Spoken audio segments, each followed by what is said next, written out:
Okay, class, now we're going to talk about how to subtract numbers. With subtracting, we do what's called adding the opposite. So if we have a minus b, what we can do is we can change the minus sign to plus, and then we can change the sign of the b to negative. Sometimes you've heard it called keep, change, change. This only works with subtraction. 14 minus 8. You can go 14 plus a negative 8. They have different signs. 14 is positive, 8 is negative. Take their difference, and we get 6. So the answer to that would be 6, but then it would be positive. It'd be positive because the positive is bigger, or the 14 is bigger. All right, so let's practice a couple of these using the keep, change, change. So we have negative 12 minus 19. So if we change this to an addition problem, and then we change the 19 to negative, what we're doing is we have negative 12 plus negative 19. So we can rewrite it as negative 12 plus negative 19. Both of these numbers are negative. Same sign, we add and keep. So we know the answer is going to be negative, and then we add 12 and 19. That's going to give us negative 31. So that would be the answer on that one. Okay, looking at a fraction here, we have 1/2 minus 5/6. We have to find a common denominator. In this situation, we have 6 and 2. The common denominator is going to be 6 because both 6 and 2 will go into 6. So if we multiply this 1/2 by 3,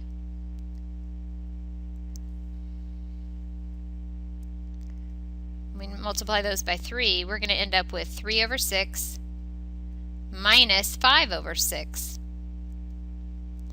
which is going to give us, on top we're going to have 3 minus 5.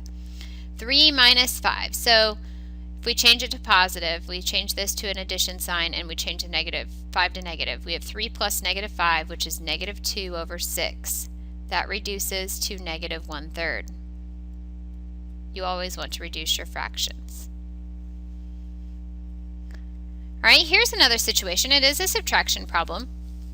32 minus negative 7. We can change the subtraction problem to an addition problem, but if we do that, we have to be sure to turn this negative 7 to positive. So really what we have, if we rewrote this, it would be 32 plus 7, which would give us 39.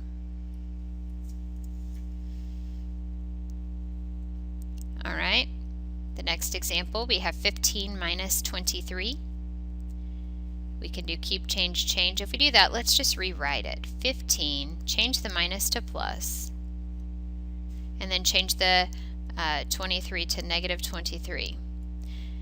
The other way you can imagine it is that if you think of this minus sign as a negative to the 23, it works the same way in what I've been doing here.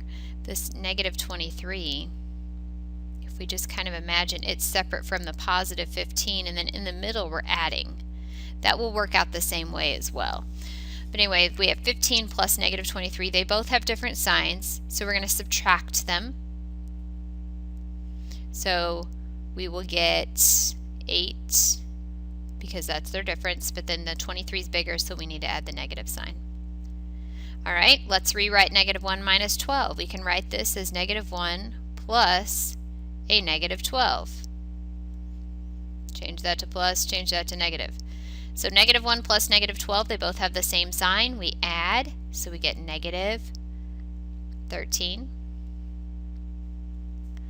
All right, on letter D, we have negative 2 minus negative 7, absolute value of negative 7, in fact. So the first thing we need to do before we change anything is we need to evaluate that absolute value. We can't just leave it the way it is. And if you remember, absolute value is when we take whatever's inside of it, it's the distance to 0 on the number line. We basically, if it's negative, we want to make it positive. If it's already positive, you keep it positive. In this situation, we have the absolute value of negative 7. That's just going to turn into a positive 7. So what we do is we end up with negative 2 minus and then positive 7. So we have negative 2 minus 7. We can rewrite this as an addition problem. We can rewrite it as negative 2 plus a negative 7. Same sign We add and keep, so we add 7 and 2 to get 9, and then we have a negative sign, so it's negative 9. So those are some basic subtraction problems. We have a couple of problems where you have to evaluate given the value of x. We have 3 plus x plus negative 7, and we have to plug 6 in for x. So in these problems, it's the same thing. It's just that we are, instead of writing x, we're going to write 6. So we're going to have 3 plus 6 plus a negative 7. 3 plus 6 is 9 plus a negative 7. 9 is positive, 7 is negative, so they have different signs, so we subtract and we keep the sign of the bigger number. 9 is bigger, so it's going to be positive 2. Alright, looking at the next one, we want to plug in negative 3 in for x.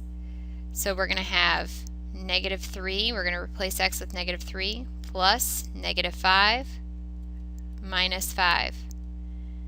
Negative 3 plus negative 5 is going to be same sign, add and keep. So we add the two numbers, 3 plus 5 is 8, keep the negative.